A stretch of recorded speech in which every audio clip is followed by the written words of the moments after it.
Vox Populi Club, English Spoken and Personality Development. Second day, coordinated by Prabhat Yashi, compiled and edited by Muhammad Shahzad. So, Karanti, how have you been? Sir, I am good and I have been good. How about you? I have been good too, Karanti. Thank you for asking. एक चीज भूल गई थी Karanti को मैंने हाँ मैंने आज जब पूछा तो थैंक्स भी कहना है अच्छा Sohail Yes, sir. what's new with you? Not much. Thank you, sir. How about you? Very good Sohail याद है तुम्हें चलो अच्छा है अच्छा धीरे धीरे स्टूडेंट्स के नाम पता चल जाएंगे कालिंदी के पास कौन बैठा है गर्ल्स में नाम बताना अपना Hemlata Hemlata how have you been what's new with you Hemlata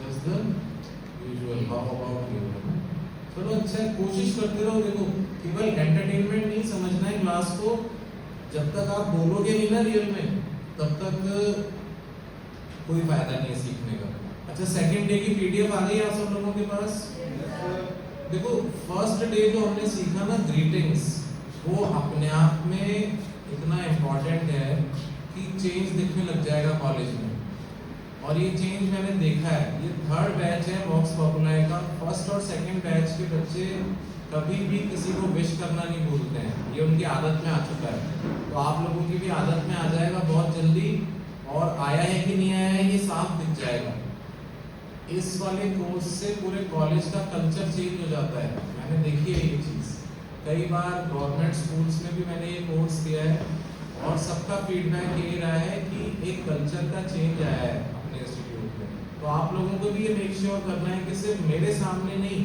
कोई भी फैकल्टी मेंबर आपको मिले तो आपको उसे विश करना है प्रॉपर तरीके से जो सेंटेंसेस अपन ने कल सीखे थे उनका इस्तेमाल करके देखना आप खुद देखोगे आपको कितना अच्छा फीडबैक मिलेगा आप सब फैकल्टीज की नज़रों में आ जाओगे और जितना आप नज़रों में रहते हो उतनी आपको अपॉर्चुनिटीज मिलती हैं ये फीनिक्स टीम को इतनी सारी अपॉर्चुनिटी क्यों मिलती हैं क्योंकि आउट ऑफ द वे जाके नज़रों में रहते हैं कुछ ना कुछ अपनी एक्टिविटीज से तो आप बोलना शुरू करो आपका इंप्रेशन पड़ेगा देखना सब कॉलेज वाले आपको जानेंगे अब देखो रीड करना विश करना तो हमने सीख लिया आज की हमारी पीडीएफ है सेकंड डे की कुछ पोलाइट फ्रेजेस के ऊपर कालिंदी पढ़ना सेकंड डे की पीडीएफ आ गई सबके पास स्टार्ट करना कालिंदी इसको पढ़ना Polite phrases.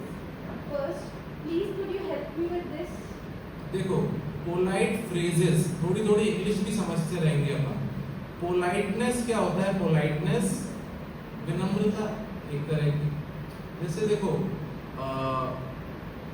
आप सबको ये समझाने की जरूरत नहीं है कि पोलाइट होना क्या होता है पोलाइट एक बहुत डीप वर्ड है देखो सीधे सीधे आप इसका मतलब समझ सकते हो विनम्रता कि आपके लहजे में अकड़ नहीं होनी चाहिए आपको देख के ही किसी को लगना चाहिए कि ये इंसान बहुत हम्बल इंसान है क्योंकि ह्यूमिलिटी पहचान होती है बड़प्पन में जो इंसान जितना बड़ा है वो उतना ही ज़्यादा पोलाइट होता है पोलाइटनेस का उल्टा होता है एकदम असभ्यता जो एकदम अनकल्चर्ड लोग होते हैं वो इम्पोलाइट होते हैं और इम्पोलाइट होने का आजकल एक कल्चर चल गया है लोग सच बोलने के बहाने बदतमीजी करते हैं और वो बिल्कुल भी एक्सेप्टेबल नहीं कोई कितना भी बड़ा सच हो उसे पोलाइट वे में कहा जा सकता है और गाली बक के भी वही बात बताई जा सकती है आपकी लैंग्वेज होनी चाहिए पोलाइट फैक्ट से कोई मतलब नहीं है पोलाइटनेस किसी भी बात को आप पोलाइट वे में भी कह सकते हो और इम्पोलाइट वे में भी कह सकते हो इंग्लिश कल्चर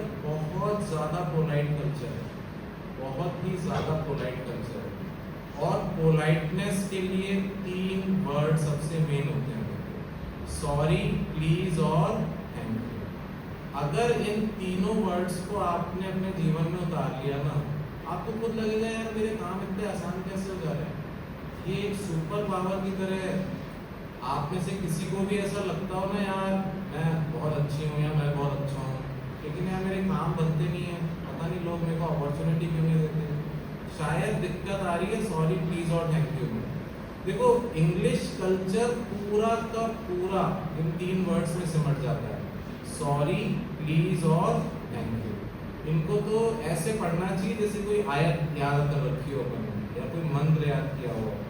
हर समय जबान पे रहने चाहिए सॉरी, प्लीज और थैंक यू। यही आपको पोलाइट बनाएंगे। देखो पोलाइट के साथ लिखा हुआ है फ्रेजेस। अब फ्रेज क्या होता है भाई? देखो एक तो होता है सेंटेंस, ये अपन थोड़ी सी ग्रामर सीख रहे हैं कि एक सेंटेंस ऐसी यूनिट होती है लैंग्वेज की जो अपनी पूरी मीनिंग कन्वे करती है। जैसे मैं बोलूँ माय नेम इज प्रभात यशी, ये एक सेंटेंस है क्योंकि आपको मेरी पूरी बात समझ आ गई कि मेरा नाम प्रभात यशी है। तो एक ग्रुप ऑफ वर्ड्स जो अपना पूरा मीनिंग समझा देता है सामने वाले को, वो सेंटेंस होता है। लेकिन एक ग्रुप ऑफ वर्ड्स जो अपने आप में कंप्लीट नहीं है उसको कहते हैं फ्रेज। और ऐसी ही एक चीज होती है क्लॉज। अब फ्रेज और क्लॉज दोनों सेंटेंस के टुकड़े होते हैं। सेंटेंस अपने आप में कंप्लीट होता है लेकिन सेंटेंस के इनकम्प्लीट टुकड़ों को या तो फ्रेज कहते हैं या फिर क्लॉज कहते हैं। अब फ्रेज और क्लॉज में क्या डिफरेंस होता है ये अपने टॉपिक का पार्ट नहीं है। अपन सीखते हैं यहाँ पे इंग्लिश बोलना। तो देखो आप पोलाइट होने के लिए जो 3 वर्ड यूज कर सकते हो ना वो है सॉरी, प्लीज और थैंक यू।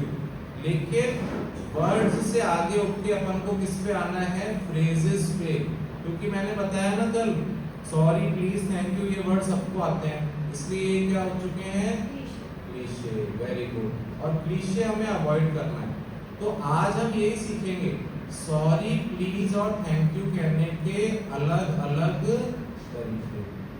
और वो तरीके कैसे होंगे? सॉरी, प्लीज और थैंक यू तो वर्ड्स हैं, हम इनकी जगह फ्रेजेस बोलेंगे कि 2 या 3 वर्ड्स का ग्रुप होगा जो सुनने में अच्छा लगेगा सामने वाले को और उसको ये नहीं लगेगा कि यार सॉरी, प्लीज और थैंक यू पे इंग्लिश खत्म हो गई इसकी। अगर हमें कुछ पोलाइट फ्रेजेस आते हैं तो हम किसी को बहुत अच्छे से सॉरी बोल सकते हैं, बहुत अच्छे से प्लीज बोल सकते हैं, बहुत अच्छे से थैंक यू बोल सकते हैं। अभी देखो कल से स्पेनिश लैंग्वेज की क्लासेस शुरू होने वाली हैं, अभी बैनर लगने वाला है, वहाँ भी शुरुआती क्लासेस में आपको यही सिखाएंगे सॉरी, प्लीज, थैंक यू कैसे बोलना है। किसी भी लैंग्वेज में सबसे पहले आपको ये सीख लेना चाहिए कि सॉरी, प्लीज और थैंक यू कैसे बोलते हैं। जैसे देखो स्पेनिश में सॉरी कैसे बोलते हैं? लुसिएंटो। कल बुलवाएंगे देखना आप लोगों से 1-2 क्लासेस के बाद। आपको प्लीज बोलना है स्पेनिश में तो क्या बोलते हैं? por favor। और जैसे आप चाहते हो कि थैंक यू बोले तो ग्रासियास। हर लैंग्वेज की की होते हैं क्योंकि आखिर स्पेनिश लैंग्वेज भी कहाँ की है? यूरोप की, और वहाँ का भी कल्चर पोलाइट है। देखो इंग्लिश लोग जो होते हैं ना इंग्लैंड के, वो बहुत ज़्यादा पोलाइट होते हैं, एक्सट्रीमली पोलाइट। स्पेनिश इतनी पोलाइट नहीं है, धीरे धीरे पता चलेगा आपको, है ना। थोड़ा सा ऐसा लगता है लट मार लैंग्वेज है। तो ये डिफरेंसेस हैं। अब जब आप स्पेनिश सीखना चाहोगे ना तो आपको स्पेनिश कल्चर में आना पड़ेगा, लेकिन अभी अपन इंग्लिश सीख रहे हैं तो आपको इंग्लिश कल्चर में रहना है। और इंग्लिश कल्चर बहुत पोलाइट है। और एक छोटी सी टिप दे देता हूँ, इंग्लिश कल्चर में और अच्छे से आना चाहते हो तो इंग्लिश मूवीज देखा करो, और इंग्लिश की मूवीज देखो इंग्लिश में। इंग्लिश मूवीज इंग्लिश में देखो, समझ में नहीं आ रही है तो सबटाइटल ऑन कर लो। सबटाइटल आते हैं ना लिखे हुए, देखना, धीरे धीरे तुम्हारी हैबिट हो जाएगी। तुम्हें कोई कोर्स लेने की, कोई ज़्यादा बुक पढ़ने की भी जरूरत नहीं पड़ेगी। अगर आप अच्छी ढंग की इंग्लिश मूवीज विद सबटाइटल्स देख रहे हो, आप नेचुरली इंग्लिश कल्चर में आ जाओगे और आपको इंग्लिश बोलनी आ जाएगी। उनको नहीं आ पाती तो जल्दी गिव अप कर देते हैं। देखो हर बार ऐसा होता है कि कोई काम होने वाला होता है और अपन तभी छोड़ देते हैं उसको। थोड़ा सा और वेट कर लेते ना तो वो काम हो चुका होता है। अब है ना, आप लोग इंग्लिश मूवीज देखना शुरू करोगे, 5 मिनट के बाद एक दूसरे को देख के हंसने लग जाओगे कि यार समझ में तो आ नहीं रही है। और घर वाले भी सोच रहे हैं कि यार इसको हिंदी भी नहीं आती है ठीक से और ये इंग्लिश मूवी लगा के बैठा हुआ है। अपन को उस सब से कोई मतलब नहीं है कि कोई अपने बारे में क्या सोच रहा है। आप लगे रहो, ब्लाइंड फेथ करो, देखो मेरे ऊपर, आप देखना 15 दिन में आने लग जाएगी। आप अपना ब्रेन भी तो एआई की तरह सीखता है डेटा से, याद है ना ये बात। तो जितनी इंग्लिश मूवीज देखोगे उतना डेटा आएगा तुम्हारे दिमाग में, तो आप इंग्लिश कल्चर में आ जाओगे। तो ये हुई पोलाइट फ्रेजेस की बात कि हम सॉरी, प्लीज और थैंक यू कहना सीखेंगे आज अलग अलग तरीके से। चलो अगला फर्स्ट सेंटेंस क्या लिखेगा? Please could you help me with this? देखो, please could you help me with this. सबसे पहले चीज क्या आ गई? प्लीज। आपको किसी से कोई भी हेल्प लेनी है तो आप एक तो डायरेक्ट बोलोगे उसको, उतना उसका अच्छा इफेक्ट नहीं पड़ेगा। आपको कोई भी रिक्वेस्ट करनी है हमेशा उसके पहले क्या लगाओ? प्लीज। हिंदी में ऐसा नहीं है, देखो हिंदी में आप बार बार कृपया ऐसा बार बार नहीं बोलते हो जब तक फॉर्मल नहीं हो, लेकिन इंग्लिश में आप भले ही फॉर्मल हो या भले ही फॉर्मल हो, आप कोई भी चीज किसी से कह रहे हो आपको शुरू में क्या लगाना है? प्लीज। अपने इंडिया में देखो क्या चीज होती है, पेरेंट्स भी सिखाते हैं कि यार तू घर में क्या प्लीज बोल रहा है, घर में क्या सॉरी, और घर में कौन सा थैंक यू। देखो ये बात अलग है, घर में फॉर्मेलिटी नहीं होनी चाहिए, लेकिन जब आपको इंग्लिश की प्रैक्टिस करनी है तो वहाँ पे जैसा बोला जाता है वैसा बोलना पड़ेगा। वहाँ आप मूवीज देखो, बच्चे माँ बाप सब एक दूसरे को थैंक यू कहते रहते हैं, सब एक दूसरे को सॉरी कहते हैं, सब एक दूसरे को प्लीज कहते हैं। अब जहाँ जैसा कल्चर है वहाँ वैसा ही। जैसे देखो आपको कोई इंग्लिश बच्चा है, उसको या मतलब उसके फादर ने कहा कि पानी लेके आओ मेरे लिए, तो वो क्या बोलेंगे? Please could you pass me a glass of water. तो अपने बेटे को भी वो आदमी क्या कह रहा है? प्लीज, क्योंकि कल्चर ऐसा है। इंडिया में क्या बोलते हैं, देखो बताते भी नहीं है कि किससे मंगा रहे पानी, बोलेंगे यार पानी पिलाओ। सुना ये वाला वीडियो तुमने? अपने आप समझे सामने वाला कि किससे कहा गया है और उठ के कोई ना कोई जाके पानी लेके आएगा, है ना? लेकिन ये कल्चर का डिफरेंस है। देखो तो अपन को ये नहीं सोचना है कि घर में प्लीज नहीं बोलना है, आप घर में भी प्लीज बोलो। मुझसे अब इंग्लिश में बात करनी है ज़्यादातर तो मेरे सामने दिखने चाहिए सारे वर्ड्स। अच्छा, प्लीज के बाद क्या लिखा हुआ है? देखो कुड। अब कुड क्या होता है? कैन का पास्ट फॉर्म। एक तो कैन का पास्ट फॉर्म होता है कुड, दूसरा कैन का पोलाइट फॉर्म भी क्या होता है? कुड।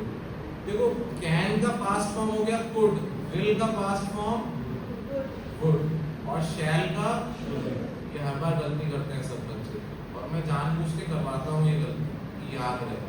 देखो कैन का गुड होता है, विल का वुड होता है, और शैल का भी वुड होता है। शैल का शुड नहीं होता है, क्योंकि शुड अलग चीज होती है। शुड एक मोडाल है, और शुड का यूज तब किया जाता है जब आपको किसी को कोई सजेशन देना हो। जैसे मैं अनीश को कहूँ कि तुम्हें एग्जाम क्लियर करना है तो अच्छी पढ़ाई करनी चाहिए, तो यू शुड स्टडी हार्ड।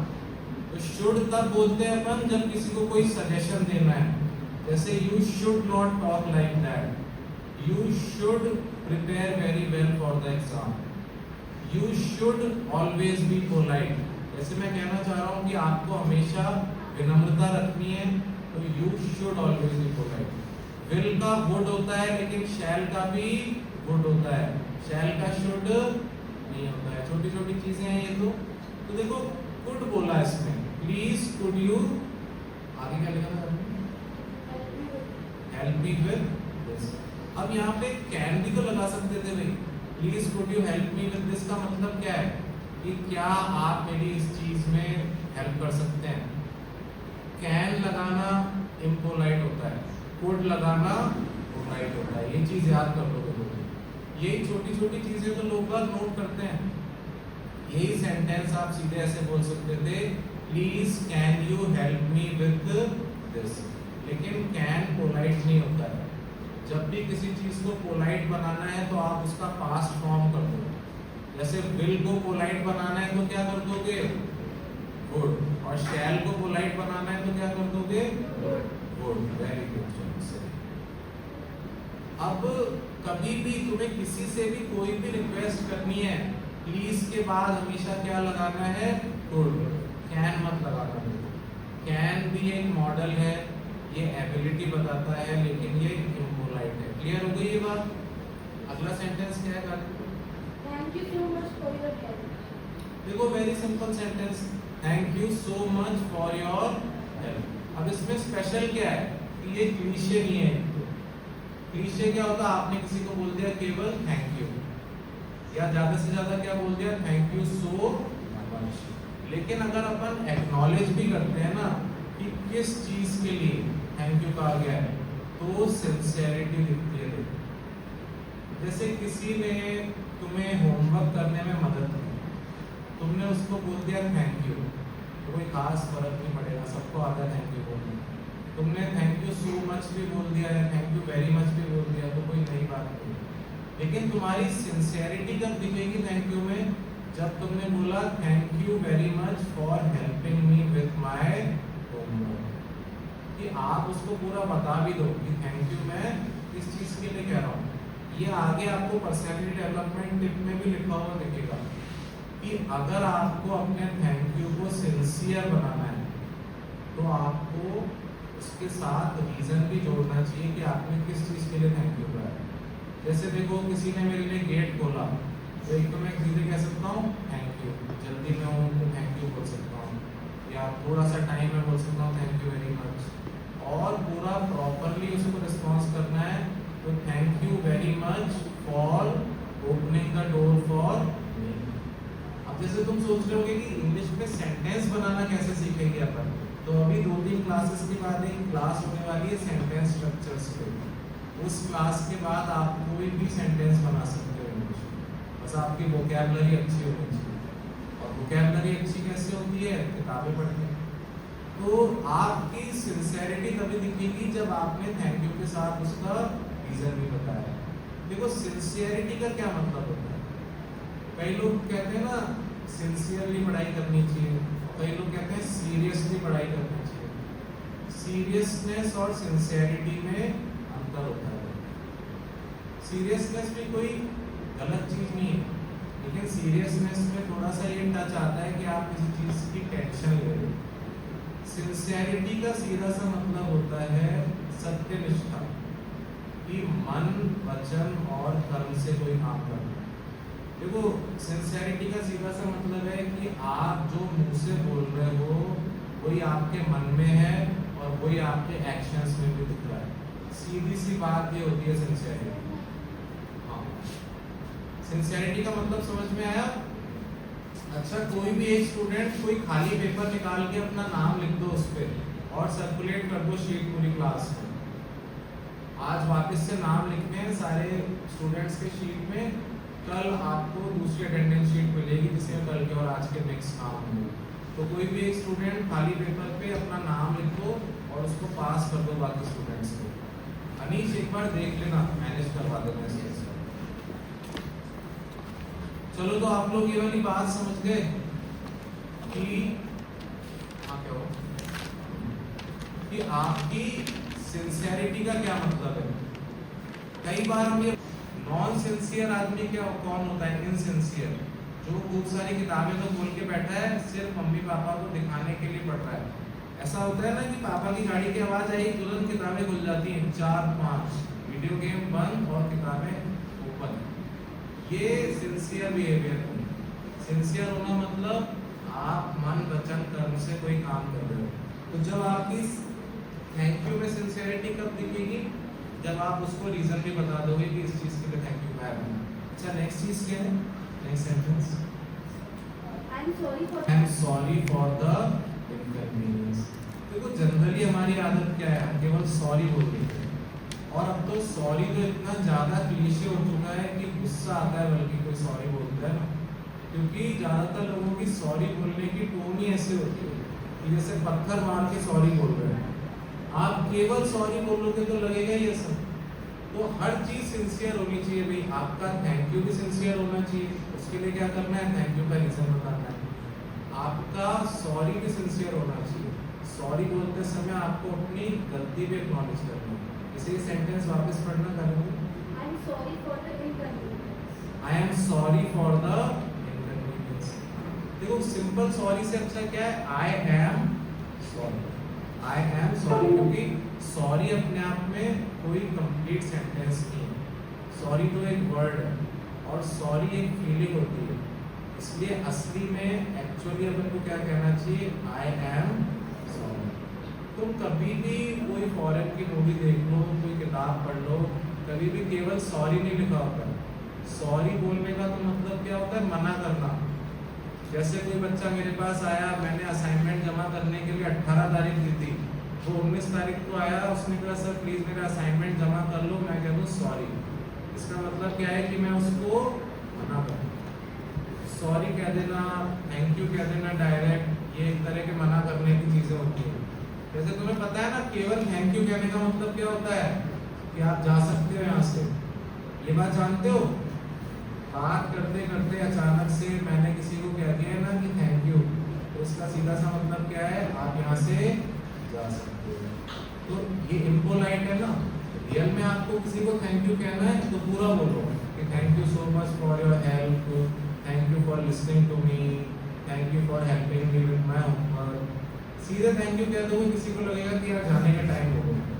सीधे सॉरी कह दोगे उसको लगेगा ये मेरे को मना करता है। तो सॉरी की जगह क्या बोलना स्टार्ट कर दो, आई एम सॉरी, और उसके आगे रीजन भी लगा दो, I am sorry for the inconvenience. जैसे अभी ये लड़की एक अंदर आई, लेट आई थी क्लास में, तो उसको क्या बोलना चाहिए था, जैसे ही मैंने उसको परमिशन दी ना कि आ जाओ अंदर, उसको मुझसे क्या कहना चाहिए था,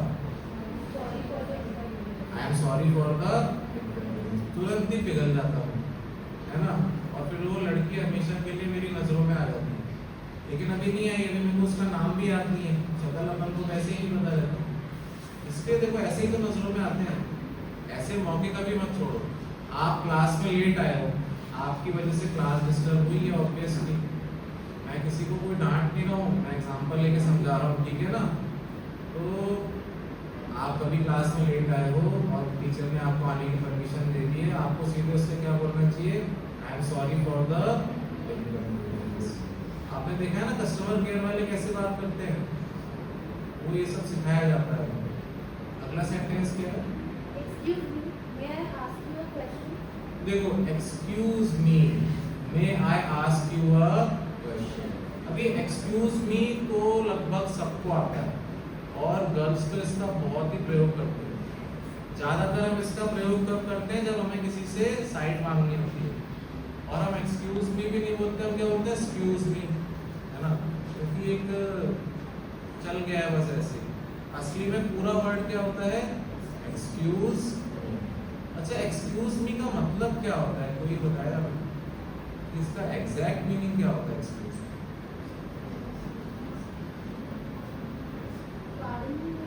वेरी गुड, कारिंदे ने बोला, वेरी गुड कारिंदे, क्लैप करोगे भाई।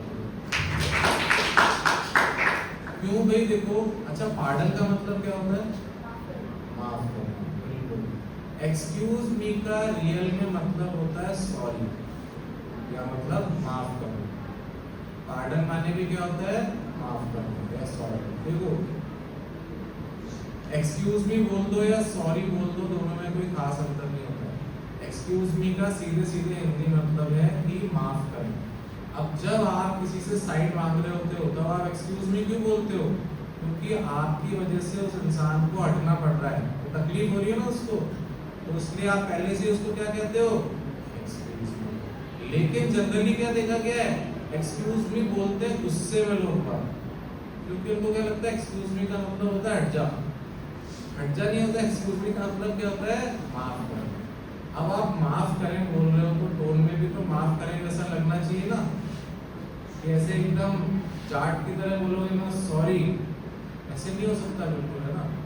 आपको एक्सक्यूज मी का जब तक मतलब नहीं समझ में आएगा तब तक आपके टोन में नहीं आएगा। तो कभी भी किसी को एक्सक्यूज मी बोलो तो पोलाइटली बोलो, क्योंकि एक्सक्यूज मी का मतलब क्या होता है, माफ कीजिए, माफ करें। अच्छा पूरा सेंटेंस क्या लिखा, excuse me, Excuse me, may I ask you a question? Excuse me, may I ask you a question. अब जैसे कोई टीचर कुछ पढ़ा रहा है, बीच में आपको कुछ पूछना है उससे, तो आपको क्या कहना चाहिए, excuse me, may I ask you a question. हमेशा आपकी वजह से किसी को कोई तकलीफ पहुंच रही है तो आप क्या कह सकते हो, एक्सक्यूज मी। जैसे आपकी वजह से बोलते बोलते रुकना पड़ रहा है किसी को, तो आपको क्या कहना चाहिए, excuse me, may I ask you a question.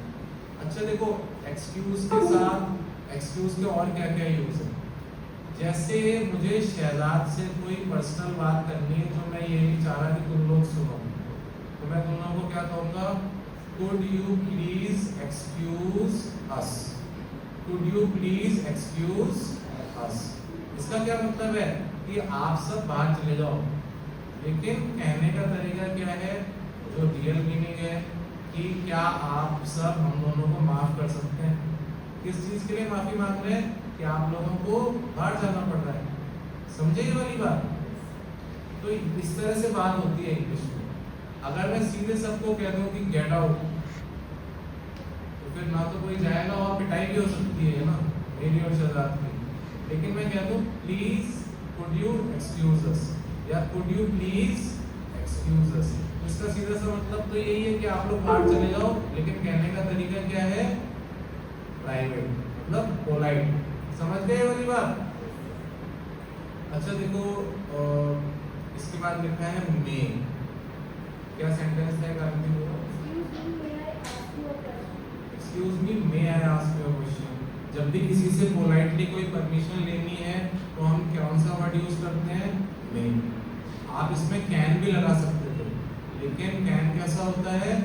Impolite. और फिर कैन से पोलाइट होता है कुड, तो आप ये भी लगा सकते थे could I ask you a question.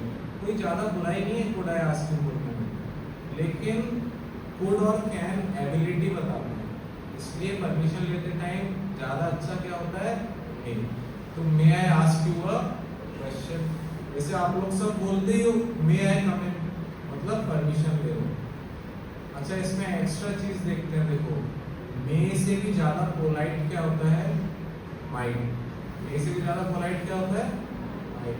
तो कोई बहुत ही बड़ा आदमी है, जैसे तुम किसी किंग से बात कर रहे हो, प्रधानमंत्री से बात कर रहे हो, उससे तुमको परमिशन लेनी है, तो मे की जगह क्या बोल सकते हो तुम? माइट। ऊपर से जैसे आप इंग्लिश लिटरेचर पढ़ोगे तो जब अपने लवर से भी बात करते हैं तो भी मे की जगह क्या बोलते हैं? माइट, क्योंकि बहुत ज़्यादा रेस्पेक्ट दी जाती है, क्योंकि इंग्लिश कल्चर है। तो बहुत ही ज़्यादा रेस्पेक्टफुली आपको परमिशन लेनी है तो मे की जगह क्या यूज़ कर लो? माइट। और माइट का एक और मतलब होता है, माइट तब बोलता है इंसान जब वो कुछ सोच रहा होता है या कुछ चाह रहा होता है। चलो उसके बाद में आएंगे, अभी मे से भी ज़्यादा पोलाइट क्या होता है? माइट। अगला सेंटेंस क्या है? Could you please repeat that? Could you please repeat that? अब ये अपन गलती बहुत करते हैं। देखो आपका इंटरव्यू हो रहा है, आपको सामने वाले की बात समझ में नहीं आएगी। इंटरव्यू लेने वाले देखो अच्छे खासे पोजीशन पे होते हैं लोग। आप अगर आरएएस का इंटरव्यू दोगे या प्रोफेसर का इंटरव्यू दोगे तो वहाँ पे आरपीएससी के मेंबर्स बैठते हैं। आरपीएससी मेंबर होना बहुत बड़ी बात होती है, क्योंकि आरपीएससी संवैधानिक संस्था है, तो वो छोटे मोटे लोग नहीं होते हैं। अब देखो एक बार हमने कोई बात बोल दी, पहली बात तो आपको वो सुनाई आनी चाहिए थी। अब आपको सुनाई नहीं आई तो अपन लोग क्या कह देते हैं? रिपीट। अब वो कोई एलेक्सा थोड़ी है, तो बोलते हैं एलेक्सा रिपीट। वो कोई अपने नौकर नहीं है।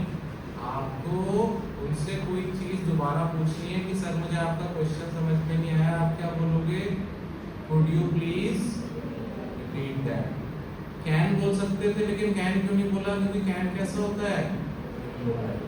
तो आप उनको सीधे से बोलो could you please repeat that. आप ध्यान से देखोगे ना इस शीट को, तो ओवरऑल हम क्या कर रहे हैं? क्लीशेज अवॉइड कर रहे हैं। हम एक ही चीज को कहने के अलग अलग तरीके से, क्योंकि जब आपको एक ही बात अलग अलग तरीके से कहनी आती है तब आपकी लैंग्वेज कलरफुल मानी जाती है। जिसकी लैंग्वेज कलरफुल है मतलब वो परफेक्ट लैंग्वेज। एक ही बात अलग अलग तरह से जिसको कहना आता है वो साफ उसको देख के दिख जाता है कि वो मास्टर है लैंग्वेज का। तो आपने जैसे किसी से कोई बात रिपीट करवानी है, आपको सीधे से कह सकते हो could you please repeat that. आप सीधे से क्या कह सकते हो? Excuse me. अगर आपको बात समझ में नहीं आई, आप केवल इतना भी कह सकते हो, इंटरव्यू लेने वाले से क्या कह सकते हो? Excuse excuse. वो समझ जाएगा कि मेरी बात समझ में नहीं आई है, रिपीट करनी है मुझे। और भी अच्छा क्या है? Could you please repeat that. एक बार तुम लोग बोल के बताना ये चीज, could you please repeat that. अब मुझे दिख जाना चाहिए। कई बच्चे आते रहते हैं इंग्लिश लैंग्वेज लैब में, मेरे पास भी आते हैं। किसी भी प्रोफेसर के पास जाओ तुम, अगर तुम्हें उसकी कोई बात सुनाई नहीं आई है तो तुम क्या बोलोगे उसको? Would you please? वो तुरंत समझ जाएगा कि ये अच्छे बैकग्राउंड का बच्चा है। मैं एक सेंटेंस से समझ जाता हूँ बच्चों के कि कौन बच्चा सरकारी एग्जाम की तैयारी कर रहा है यहाँ तक कि ये भी पता चल जाता है कि ये कौन से लेवल के एग्जाम की तैयारी करते हैं। तो could you please repeat that. बार बार क्यों बोल रहा हूँ मैं, बार बार क्यों बोल रहा हूँ कि तुम्हारे दिमाग में छप जाए ये सेंटेंस। कभी भी कोई भी मिले, लोकबंधु सर मिले, नीलोफर मैडम मिले, कोई भी मिले तुमको, उनकी कोई बात सुनाई नहीं आई है तो कुड यू प्लीज। अगला सेंटेंस क्या है? May I come in, please? Simple है, मे आई कम इन।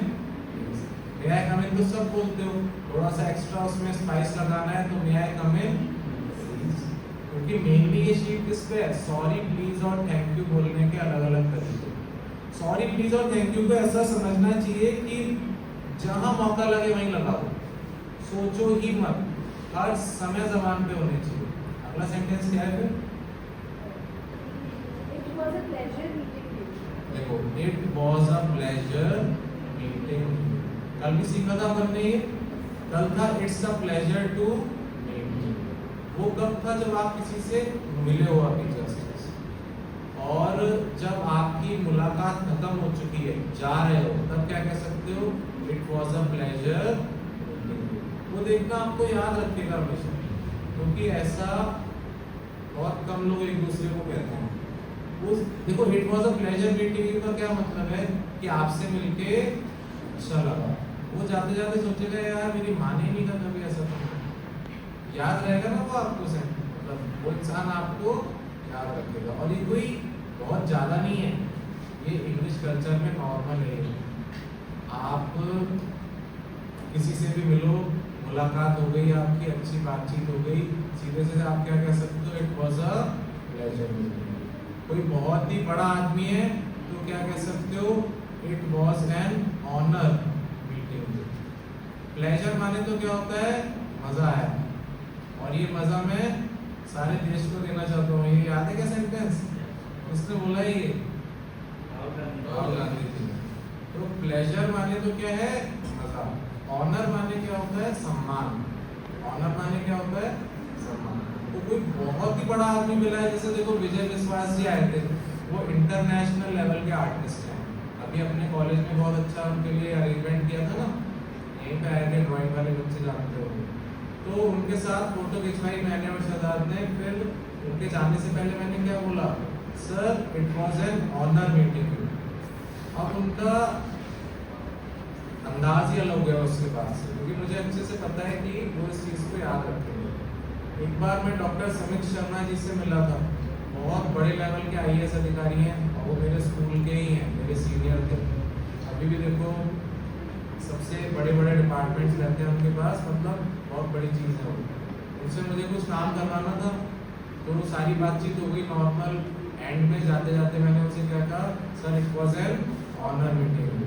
शाम तक उनके PA का फ़ोन आ गया था मेरे पास कि सर आपके बारे में पूछ रहे थे, और आप जो बता रहे थे ना कि उनके बारे में बुक में एक चैप्टर है, वो हमें सेंड करना व्हाट्सएप पे। मेरा व्हाट्सएप नंबर है। अब केवल इस सेंटेंस से मेरे पास उनका व्हाट्सएप नंबर आ गया था, और अब उनसे मैं टच में रहता हूँ, कभी कभी होली दिवाली विश कर देता हूँ। तो ये पावर है कम्युनिकेशन की, ये पावर होती है पोलाइटनेस की, आपके मैनर्स की, कि आप किसी पे कितना इंप्रेशन छोड़ पाए। देखो बड़े लोगों के पास ज़्यादा टाइम नहीं होता, तो किसको याद रखें, कितनी चीज़ें याद रखें। ऐसे में उनके दिमाग में जगह बनानी आपकी जिम्मेदारी है। तो कोई ना कोई ऐसी प्लेफुल बात कर दिया करो। किसी से बात हुई, पहली बार मिले हो किसी से, उससे बात खत्म हो गई, एंड में जाते जाते क्या कहना है? It was a pleasure. देखो खासकर लेडीज के साथ तो आपको बहुत ही पोलाइट होना चाहिए। आपको पता है ना ये बात, गर्ल्स को वो अच्छा लगता है जो वो सुनती हैं, और बॉयज को वो अच्छा लगता है जो वो देखते हैं। इसलिए गर्ल्स हमेशा मेकअप करती हैं और बॉयज हमेशा झूठ बोलते हैं। पता है ना ये बात? ये बायोलॉजी है। आपको आपकी कोई सीनियर कोई लेडी है, आप सही में अपने वर्ड से उसको शीशे में उतार सकते हो बिल्कुल, और ये कोई गलत बात नहीं है, ये नॉर्मल सी चीज़ है भाई। पोलाइटनेस सब डिजर्व करते हैं। तो लेडीज पे इसका खासकर असर होता है। मैं आपको ऐसी बुक्स भेजूंगा, लाइफ में सक्सेसफुल होने की यही सारी ट्रिक्स है।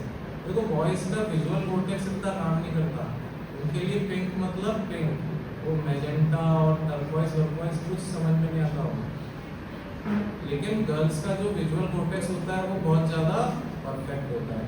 इसलिए गर्ल्स जो देखती है ना उससे ज़्यादा असर पड़ता है उनको, मतलब गर्ल्स जो सुनती हैं उससे ज़्यादा असर पड़ता है उनको, क्योंकि जो उनको दिख रहा होता है वो तो वैसे ही क्लियर है, इसलिए आप उनको गुमराह नहीं कर सकते। तो गर्ल्स पे ज़्यादा असर पड़ता है किसी की स्पीच का, वॉइस पे ज़्यादा असर पड़ता है जो वो चीज़ देखते हैं। इस चीज़ को आप लाइफ में अपना के देखना, क्योंकि देखो कोई इंसान ये याद नहीं रखता कि आपने उसके लिए क्या किया, कोई इंसान ये भी याद नहीं रखता कि आपने उससे क्या कहा। इंसान ये जरूर याद रखता है कि आपने उसे कैसा महसूस करवाया।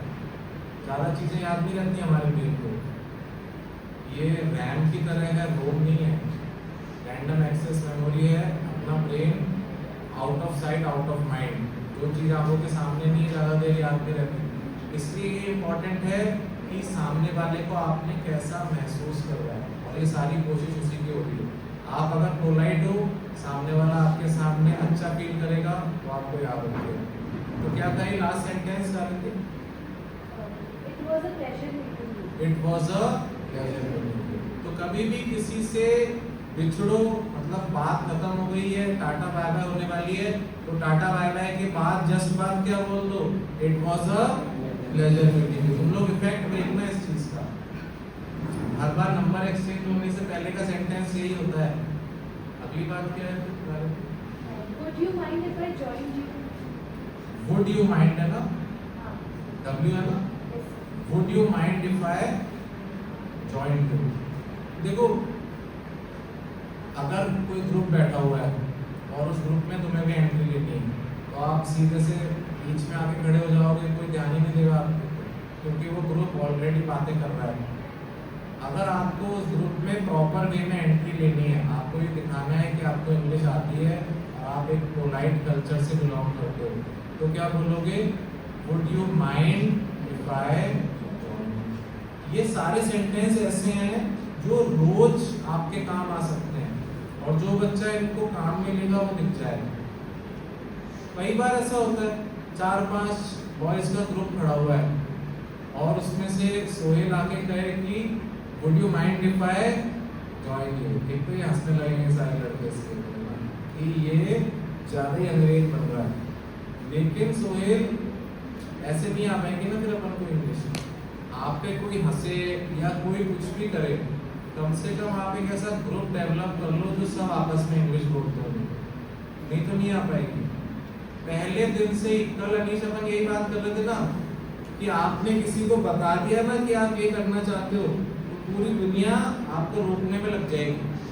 छोटी से छोटी चीज़ आप बता दो ना, किसी को पता चल गया ना कि यार सोहेल इंग्लिश बोलना सीखना चाह रहा है, पूरी दुनिया की, इवन उसके रिश्तेदारों की भी कोशिश रहेगी कि ये नहीं बोले इंग्लिश। अपने आप ऐसा होता है, उनकी कोई दुश्मनी भी नहीं है सिर्फ से, लेकिन ये नेचर है। अब वो तरह तरह से आपको डिस्करेज करेंगे, हंसेंगे आपके ऊपर, और कुछ लोग तो ये भी कहने लग जाते हैं कि हमारी मातृभाषा तो हिंदी है तो आप क्यों इंग्लिश बोल रहे हो। तो ऐसे लोगों पे अपन को ध्यान नहीं देना है। छोटा सा एक ऐसा ग्रुप बना लो जो आपस में सब इंग्लिश में बात करते हैं। देखो ये वॉक्स पॉपुलर क्या है? एक क्लब है। ये क्लब अलग अलग एक्टिविटीज करता रहता है, और तुमने देखा होगा बैच 1, बैच 2 और ये बैच 3 तीनों का व्हाट्सएप ग्रुप हमेशा ओपन रहता है। मैं उसको लॉक नहीं रखता, क्योंकि मैं चाहता ही ये हूँ कि तुम सब एक दूसरे से बात करो, क्योंकि मैंने इसका असर देखा है ना। फर्स्ट बैच में देखो शहजाद था, गौरव था, अनीश है, इन लोगों ने एक ग्रुप बना रखा है, ये इंग्लिश में बात करते हैं। गौरव की इंग्लिश बहुत अच्छी हो चुकी है, शहजाद की भी काफ़ी अच्छी है, अनीश भी ट्राई करता है। तो देखो आपकी कम्युनिटी एक क्लब ऑलरेडी प्रेजेंट है। ये क्लब आपके लिए अलग अलग एक्टिविटीज़ कराता रहेगा। अभी कालिंदी बहुत अच्छा डिबेट कॉम्पिटिशन ऑर्गेनाइज करवाने वाली है। तो एक दूसरे से टच में रहो, और कम से कम इस ग्रुप के जो मेंबर हैं एक दूसरे से इंग्लिश में बात करो, और जो हंसे मेरे को नाम बता देना जो इस ग्रुप का मेंबर है और दूसरे को डिस्करेज कर रहा है इंग्लिश बोलने से, तो उसका नाम मेरे को बता देना। लोगों एक दूसरे से तो इंग्लिश में बोलो, नहीं तो नहीं आ पाएगा, कभी भी नहीं आ पाएगा। और बोलना शुरू कर दोगे ना, पक्का आ जाएगी। अगली चीज़ क्या है आपकी? I appreciate your understanding. I appreciate your understanding. देखो ये भी क्या है, थैंक यू बोलने का तरीका है। एप्रिशिएट करने का मतलब क्या होता है, तारीफ करना। ये सेंटेंस आप कहाँ यूज कर सकते हो, जैसे आपको असाइनमेंट जमा कराना था, 18 तारीख लास्ट डेट थी, फिर आप 18 तारीख को 3 बजे आए हो मेरे पास, बोले सर मेरी तबीयत बहुत ज़्यादा खराब थी, मैं असाइनमेंट नहीं बना पाया, मैं कल आपको पक्का जमा करा दूंगा, और मैंने हाँ कर दी, तो तुम्हें क्या बोलना चाहिए, आई अप्रिशिएट योर अंडरस्टैंडिंग, कि आपने मेरी बात समझी, इसके लिए मैं आपको अप्रिशिएट कर सकता। और भी कुछ बोल सकते थे तुम, थैंक यू फॉर अंडरस्टैंडिंग, है ना, थैंक यू फॉर अंडरस्टैंडिंग भी बोल सकते हो। इसी बात को कहने का और अच्छा तरीका क्या हो गया, I appreciate your understanding, I appreciate your understanding. किसी ने भी तुम्हारी थोड़ी सी भी हेल्प की हो, कि है ना तुम कहीं ऑफिस में काम करते हो, अचानक से घर से कॉल आ गया कि यार एक्सीडेंट हो गया फलाने फलाने का, तुम बॉस के पास गए कि सर है ना मुझे पहुंचना पड़ेगा घर, अभी मुझे निकलना पड़ेगा ऑफिस से, मना नहीं करेंगे बॉस कभी, कह देंगे हाँ ठीक है निकलो आप, लेकिन आपकी जिम्मेदारी क्या बनती है कि आई अप्रिशिएट योर अंडरस्टैंडिंग। तो ये सेंटेंस यूज करते हुए दिखने चाहिए तुम लोग मुझे, किसी ने तुम्हारा छोटा सा भी फेवर किया है, आप क्या बोल सकते हो, I appreciate your understanding. Next क्या है बता रही हूँ, Pardon me, I didn't catch that. Pardon me I didn't catch that.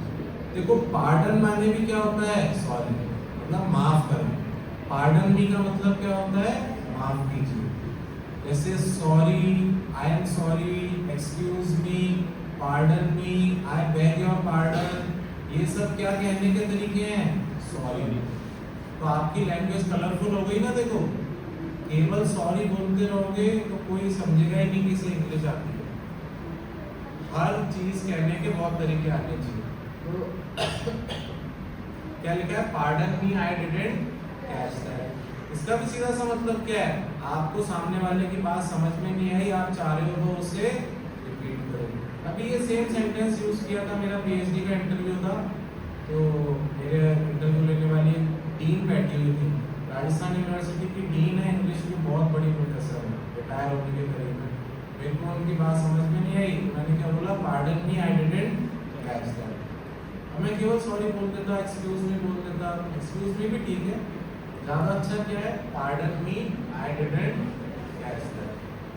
देखो पॉलिटिकल साइंस पढ़ते होंगे तुम, राष्ट्रपति के पास क्षमादान की शक्तियाँ होती है ना, पार्डन पावर्स।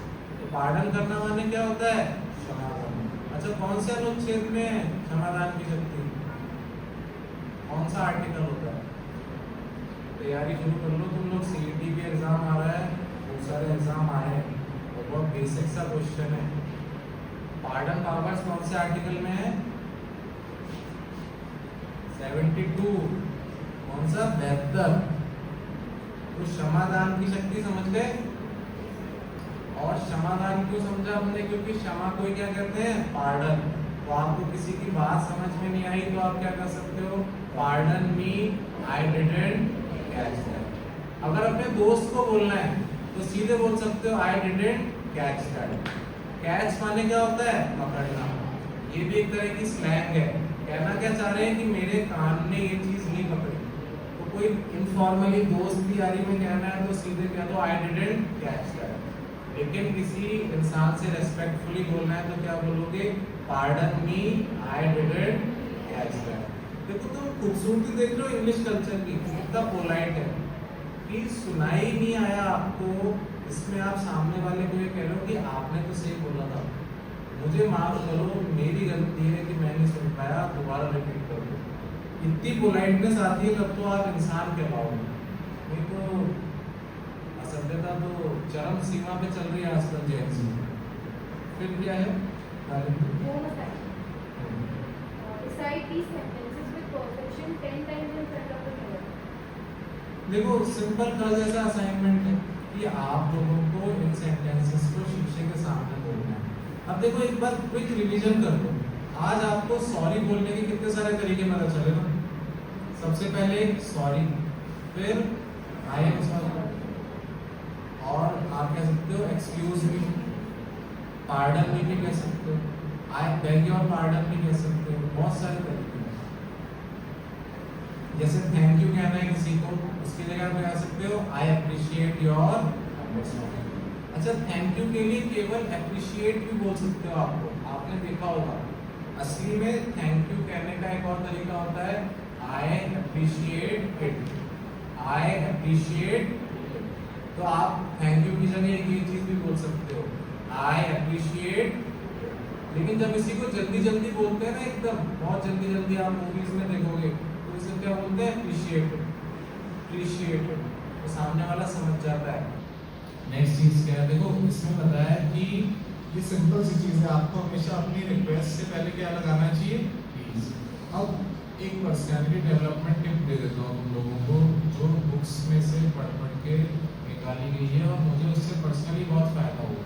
अब कोई भी स्टूडेंट ये नहीं सोचे कि ये कोई गलत चीज़ है या अनैतिक चीज़ है, लेकिन आप अगर ये चाहते हो ना कि कोई आपकी रिक्वेस्ट माने ही माने, तो उसका एक फिक्स तरीका होता है।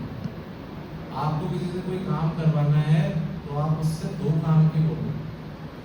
आप उसको पहले कोई बड़ा भारी काम कह दो जो वो पक्का मना करेगा, और फिर उसको वो काम करने की कहो जो आपको ओरिजिनली करना है, तो वो दोबारा आपको मना करने से हिचकिचाएगा। समझ गए वाली बात? ये टेक्निक होती है, और जो बड़े लोग हैं वो ये टेक्निक जानते हैं। अभी कुछ बच्चों को एकदम से ऐसा लग रहा होगा कि ना ये तो यार गलत बात है, लेकिन आप जिंदगी में बहुत सारी गलत बातें करते हो। अपन को सेल्फ राइचियस नहीं बनना है। आप जब अच्छे हो ही नहीं तो अपने आप को अच्छा समझ क्यों रहे हो? जिस दिन अच्छे बन जाओ उस दिन दुनिया भी आपको अच्छा समझेगी, तब तो आपको ये सब करने की जरूरत नहीं पड़ेगी। लेकिन अभी आपको सर्वाइव करना है। देखो सारी दुनिया फुटबॉल का गेम खेल रही है और आप क्रिकेट खेल रहे हो, तो आपको बाहर बिठा देंगे ना ग्राउंड में। सारी दुनिया में जो चल रहा है वो अपन को आना चाहिए, वो नहीं आता तो आप संन्यास ले लो। संत महात्माओं ने क्या किया होगा, देखो ये वही बच्चे तो हैं जिनको वो गेम नहीं खेलना जो दुनिया खेल रही है। जो इंसान नौकरी कर रहा है, पैसे कमा रहा है, घर चला रहा है, स्टूडेंट्स को कुछ दे रहा है, देश को कुछ दे रहा है, अपनी नौकरी करते हैं जो लोग व्हाइट कॉलर जॉब, कोई मजदूर है, कोई ड्राइवर है, किसी भी तरह से कोई काम करता है ना, तो वो इस दुनिया का गेम खेल रहा है। क्योंकि वो इतनी हिम्मत रखता है कि जो गेम चल रहा है मैं उसमें रूल सीखूंगा और उसमें दुनिया को बीट करूंगा। You have to beat the world at its own game. नहीं तो आप संन्यास आराम से ले सकते हो। सन्यासी लोग सब वही बच्चे हैं कि उनको उनमें इतना दम था कि नहीं खेलेंगे हम तुम्हारा गेम, तो वो कहीं और जाके बैठे हुए।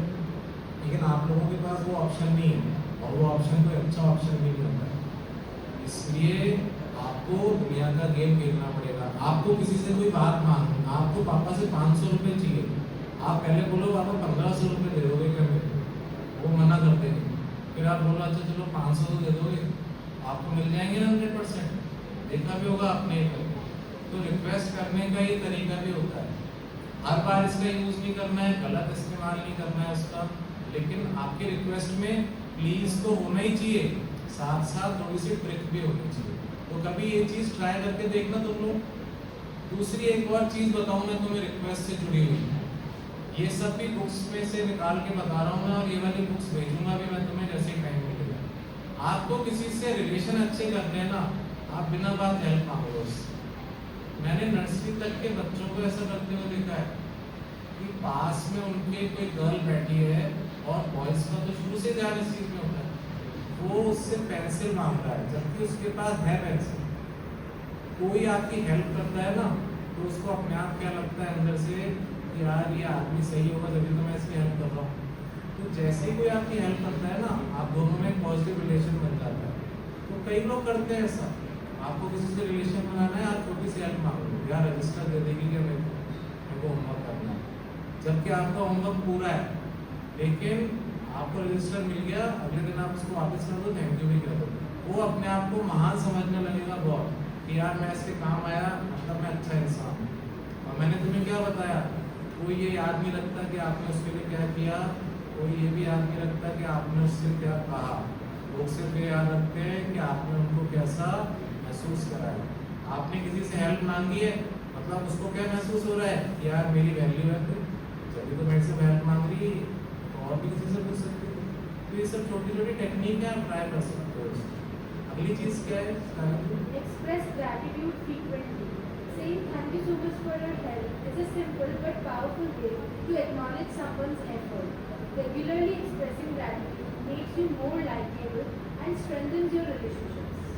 तुम देख लो, सिंपल सी बात है, एक्सप्रेस ग्रेटिट्यूड फ्रीक्वेंटली। कि आप लगातार, फ्रीक्वेंटली का मतलब क्या होता है? बार बार थैंक यू कहने में आप कोई झुक नहीं जाते हो, कोई आपकी अहमियत कम नहीं होती है। जो जितना ज़्यादा थैंक यू बोलता है मतलब वो उतना ही ज़्यादा सेटिस्फाइड है। आपने महाभारत की स्टोरी सब जानते होंगे। इसमें एक किस्सा आता है, देखो कि सारे पांडवों को पकड़ लिया था यक्ष ने। यक्ष होते हैं देवताओं की तरह होते हैं वो भी, तो बहुत पावरफुल होते हैं, मतलब ये समझ लो। तो 4 पांडवों को पकड़ लिया, मतलब केवल युधिष्ठिर बचे थे, क्योंकि पांडवों को सबको बर्बाद कर दिया था ना, पता है ना तुम्हें? 14 साल का 2 बार मिल गया था उनको तो बेचारों को वनवास, काम से भी ज़्यादा। तो जंगल में उनको पकड़ लिया यक्ष ने और बचे केवल युधिष्ठिर। तो युधिष्ठिर उनको छुड़ाने आए, तो यक्ष आया पानी से बाहर और उसने कहा कि महाराज आपको धर्मराज कहते हैं, तो आप मेरे कुछ सवालों के जवाब दे दो, क्योंकि शायद आपके अलावा कोई नहीं दे पाए जवाब। तो आप मेरे सवालों के जवाब दे दो, मैं आपके भाई को छोड़ दूँगा। तो यक्ष ने युधिष्ठिर से बहुत सारे प्रश्न पूछे थे, जिनको यक्ष प्रश्न कहते हैं। अपन यक्ष प्रश्न का मतलब होता है ऐसा सवाल जो या तो बता दो नहीं तो गड़बड़ हो जाएगी। उसी में एक सवाल पूछा था यक्ष ने युधिष्ठिर से कि किम सुखम, सुख क्या है, हैप्पीनेस क्या है? युधिष्ठिर ने क्या जवाब दिया था? संतोष, सेटिस्फैक्शन। और ये दुनिया का ग्रेटेस्ट गुड, कि असली में खुशी और सेटिस्फैक्शन में कोई अंतर नहीं होता। आप सेटिस्फाइड हो मतलब आप खुश हो, और थैंक यू वही बोलता है इंसान जो सेटिस्फाइड होता है। इसलिए रोज रात को सोने से पहले केवल आपने एक प्रेयर कर दी ना, थैंक यू, वो काफ़ी है। आप कुछ मांगो मत भगवान से, आप क्या कमज़ोर हो गया? ऑलरेडी दे रखा है भगवान ने सब आपको। कम से कम आप पैदा हो गए, ये बहुत बड़ी बात है। हो सकता है आपकी जगह 4.5 करोड़ कोई और इंसान पैदा होते, लेकिन आप पैदा हुए हो, दुनिया देख पा रहे हो, मेरी बात सुन रहे हो, हवा लग रही है, ये काफ़ी नहीं है क्या? इसलिए भगवान से मांगने की बजाय आपको क्या करना चाहिए? थैंक यू, बस thank you, that prayer is enough. एकमात्र एक प्रेयर कर लो जिंदगी में रोज, थैंक यू भगवान, बस बाकी वो कर देगा। तो ग्रेटिट्यूड जो इंसान दिखाता है, बार बार थैंक यू बोलता है, उससे फील ही आती है कि यार ये इंसान सेटिस्फाइड है, इसको दुनिया अच्छी लगती है, ये कंप्लेंट नहीं करता, ये हर चीज़ के लिए शुक्रिया अदा करता है। तो आप एक पॉजिटिव पर्सन की इमेज हो जाती है। थैंक यू बोलने में कभी भी शर्माना नहीं है। Express gratitude frequently. अगली चीज़ क्या है करनी? Apologize sincerely when necessary. If you make a mistake or cause an inconvenience, saying I am sorry for the inconvenience shows maturity and responsibility. A sincere apology can diffuse tension and maintain harmony in relationships. देखो आप, sincerity क्या होती है भाई? मैंने बताया था ना आपको, मन वचन और कर्म से एक जैसा होना। आप किसी को सॉरी बोलो तो वो सिंसियर होना चाहिए। और सिंसेरिटी कैसे दिखेगी? जब आपने सॉरी के साथ सॉरी बोलने का रीजन भी होता है। क्लियर है ये बात? अगली बात क्या है? Seek permission with may I or could you. Phrases like may I come in please or could you please repeat that demonstrate that you value others' consent and input. This approach fosters mutual respect and smooth communication. बिल्कुल सीधी simple सी बात है। कोई भी request करो उससे पहले please लगाओ ही लगाओ। इन सारे सेंटेंसेस को बिल्कुल जुबान पे ले आओ आपको। और सॉरी बोलने में कभी भी कोई छोटा नहीं होता है। असली में जो सॉरी बोलता है ना वही मैच्योर होता है। तुम कभी भी देखना, रिलेशनशिप टूटती है ईगो के कारण, और आप रिलेशनशिप तोड़ते जाओगे तो आपका नेटवर्क छोटा होता जाएगा। आपका नेटवर्क छोटा रह जाएगा तो आपको अपॉर्चुनिटी नहीं मिलेगी। सॉरी बोल देना रिलेशनशिप बचाने की सबसे पहली शर्त होती है। जो लोग ईगो रखते हैं ना कि पहले वो बोलेगा, पहले वो सॉरी बोलेगा, मैं तो बड़ा हूँ उससे, मेरी पोजीशन ऊंची है, तो उसके ज़्यादा दोस्त नहीं रह पाते। जो इंसान तुरंत सॉरी बोल देता है ना उसकी रिलेशनशिप हमेशा बची रहती है। तो आप कभी भी सॉरी बोलते समय ये मत सोचना आप छोटे हो गए हो, आप ये सोचना आप ज़्यादा बड़े हो, आप में बड़प्पन है, क्योंकि आप रिश्तों की कीमत समझते हो। सॉरी वो इंसान बोलता है जिसको पता है कि मेरे लिए रिश्ता इम्पोर्टेंट है, ईगो नहीं। जिसके लिए ईगो ज़्यादा इम्पोर्टेंट होता है ना, उसकी जुबान से कभी सॉरी नहीं निकलेगा, और उस इंसान से नेगेटिव वाइब आएगी आपको घर में भी, और कई जगह ऐसे लोग दिखे होंगे कि वो किसी का मर्डर भी कर देंगे ना, लेकिन सॉरी नहीं निकलता उनके मुँह से, और जब निकलता भी है तो वो साफ दिखता है कि ज़बरदस्ती सॉरी बोल रहा है, मतलब इसका पेट दुखने लग गया है सॉरी बोलते बोलते। तो ऐसा नहीं बनना है, आपको मैच्योरिटी दिखानी है। अगर आपने कोई गलती की है, फील सॉरी एंड से sorry and do not repeat that action. फिर क्या चीज़ें करेंगे?